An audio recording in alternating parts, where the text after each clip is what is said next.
Growing up, there were a lot of really cool-looking games that I never got to play as a kid. I would spend hours poring over issues of GamePro magazine in order to just get a taste of what it might have been like to play these games I otherwise had no access to. Games like Resident Evil, Moron Combat 7, Jim Carrey vs. Forrest Gump, and Latrell Sprewell's NBA Punch-Out 98. Except, those games aren't real, are they?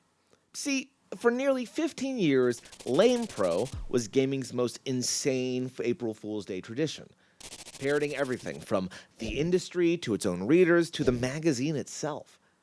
At best, it was creative and lampooning of an industry that, to this day, takes itself way too seriously. At worst, it was crass, crude, and certainly does not hold up. And at its weirdest, it actually became real. Let's dig into how LamePro entertained, enthralled, and sometimes pissed off the gaming world.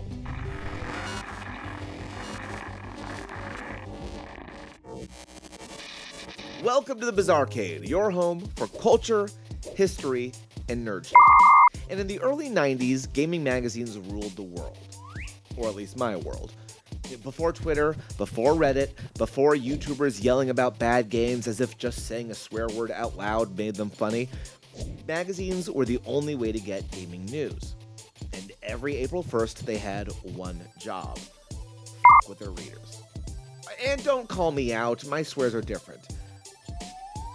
I'm censored. Electronic Gaming Monthly was the reigning king of April Fools. They pulled hoaxes like unlocking Simon Belmont in Teenage Mutant Ninja Turtles 2, or the idea that Sheng Long was a secret boss in Street Fighter 2. These were so well done that other magazines reprinted their stories as real.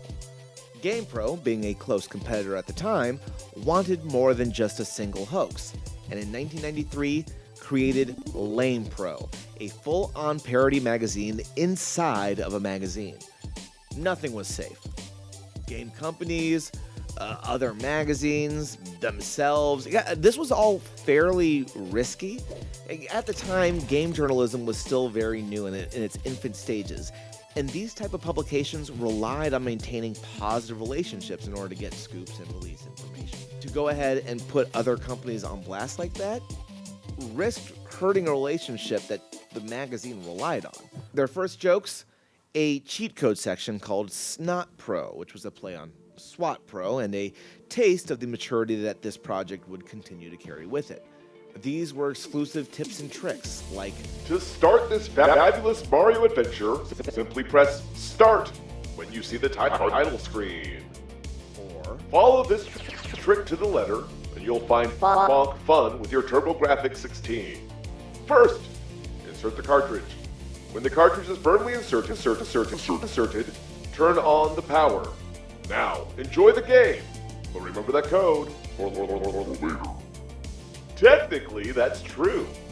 Should we do that as part of our trivia series on TikTok? no, what? No, why? Aww, you lack imagination.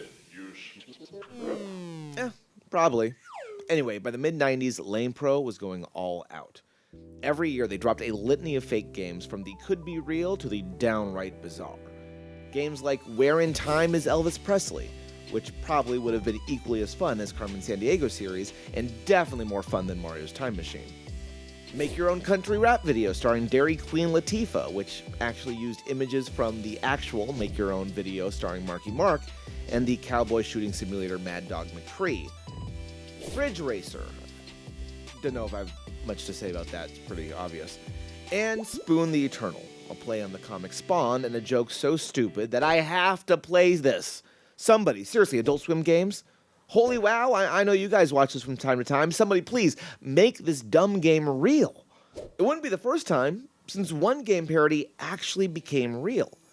In the April 1996 edition of GamePro, there was a LamePro review for a game called Pissed, a play on the popular Cyan classic Myst. Allegedly by chance, that same year the game Pissed was released for PC and Mac as a parody of Myst, starring none other than Dr. Eli Gemstone John Goodman. Absolutely wild. And it wasn't just games and reviews. Take their fake ads, for instance. One of their better ones was for a device called VirtualBox, which turns your console into the next Virtual Boy, and came with glowing reviews from Game Conformer and Cry Hard Game Fan, just a couple pot shots at the competitors. There was also the fake letter to the editor section that honestly went completely off the rails. I remember, and I had to look this up, thank you Video Game History Foundation, a letter from the Unabomber demanding money from Bomberman's developer Hudson Soft for gimmick infringement. I can't imagine you can get away with that today. By the early 2000s, gaming was changing. The internet meant that you could look up and fact-check these jokes in seconds, not that any of these ever seemed particularly real, but also meant that the competition pool for this humor was growing exponentially. Websites like Something Awful and Newgrounds were doing their own user-generated version of LamePro for free and a lot more often. Humor had evolved and its delivery method had expanded. By 2007, LamePro just stopped. No announcement, no farewell issue, just a change of direction and a harbinger of things to come as 4 years later, GamePro itself shut down. Just like that. Gaming's longest-running April Fool's joke was over. When I set out to write this video, I had very fond memories of LamePro. I was really looking forward to putting this together and reliving this yearly tradition that I genuinely looked forward to as a kid. But when I started researching it, I realized that LamePro wasn't that funny. It was crass, crude, and oftentimes kind of offensive. In a way that we all thought was cool in the 90s but didn't realize the damage it was doing socially. And I don't want this to be a hit piece. If you were like me and had great memories of LamePro, that's okay. It is. You aren't a bad person for having enjoyed it in the past, but you gotta recognize it for what it is now. A time capsule and a Gatling gun approach to the otherwise very surgical art of comedy. It often punched down when it should have punched up, and it's probably a good thing that we've moved on. But we can't really end on that note, can we? Because the spirit of LamePro didn't really die with the magazine. While the content left much to be desired upon my revisit, the underlying message remained that video games are meant to be fun, and it's okay to not take it seriously. Not that it shouldn't be taken seriously, just that it can and should be mocked because it has always kind of been a silly industry.